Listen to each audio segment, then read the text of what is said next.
saya akan menyampaikan materi modul 23 coaching. Coaching merupakan proses kolaborasi yang berfokus pada solusi, berorientasi pada hasil, dan sistematis, di mana coach memfasilitasi peningkatan atas performa kerja, pengalaman hidup, pembelajaran diri, dan pertumbuhan pribadi dari coaching. Dalam konteks pendidikan, coaching merupakan salah satu proses yang sangat penting dilakukan di sekolah. Melalui proses coaching dapat menuntun kemerdekaan belajar murid untuk mengeksplorasi dirinya guna mencapai tujuan pembelajaran dan memaksimalkan potensinya. Peran guru sebagai coach di sekolah adalah guru perlu memiliki keterampilan coaching sehingga dapat mengarahkan muridnya untuk menemukan jati diri dan potensinya. Dalam proses coaching, murid bebas mengutarakan ide dan masalahnya. Namun, guru sebagai pamong adalah pihak yang mengarahkan murid. Melalui proses coaching, guru dapat membantu murid mencapai tujuannya, yaitu kemerdekaan belajar. Perbedaan antara coaching, konseling, dan mentoring. Coaching mendorong coachee untuk menyelesaikan masalahnya sendiri. Sedangkan mentoring membagikan pengalamannya untuk membantu mentee mengembangkan dirinya. Sementara konseling membantu konseli memecahkan masalahnya. Keterampilan dasar coaching yang pertama adalah keterampilan membangun dasar proses coaching.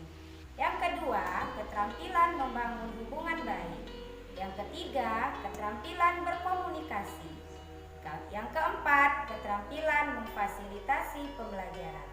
Model Tirta terdapat 4 hal yang dilakukan. Yang pertama, tujuan umum. Ketika menyampaikan coaching, kita harus menyampaikan tujuan umum terlebih dahulu. Yang kedua, identifikasi masalah. Coach mengidentifikasi masalah coaching. Yang ketiga, rencana aksi. Coaching menjabarkan rencana aksinya dalam mengatasi masalahnya. Dan yang keempat, tanggung jawab. Tanggung jawab merupakan komitmen antara coaching dan coach untuk menyelesaikan masalah yang dihadapi coaching. 4 aspek berkomunikasi untuk mendukung praktek coaching. Yang pertama adalah komunikasi asertif. Yang kedua, pendengar aktif. Yang ketiga, teknik bertanya efektif. Dan yang keempat, umpan balik positif. Koneksi antar materi modul 2.3. Filosofi Ki Hajar Dewantara. Pendidikan bertujuan untuk menuntun tumbuhnya kekuatan kodrat anak, sehingga dapat memperbaiki lakunya. Nilai dan visi guru penggerak dan sekolah menciptakan ekosistem sekolah dan budaya positif untuk memenuhi kebutuhan belajar individu. Pembelajaran yang berpihak pada murid, pertama, pembelajaran berdiferensiasi, kedua, pembelajaran sosial emosional, dan yang ketiga, coaching. Merdeka belajar melalui pembelajaran yang berpihak pada murid dan coaching diharapkan dapat menciptakan tujuan murid, yaitu merdeka belajar, sehingga terwujudnya profil pelajar Pancasila. Refleksi terhadap kegiatan coaching di sekolah.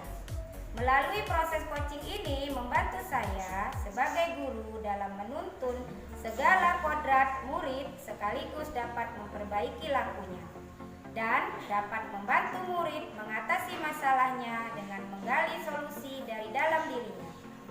Melalui proses coaching, saya dapat mengasah simpati dan empati terhadap murid.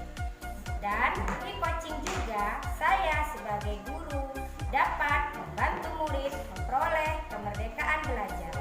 Demikianlah koneksi antar materi modul 2.3. Salam guru penggerak, merdeka belajar.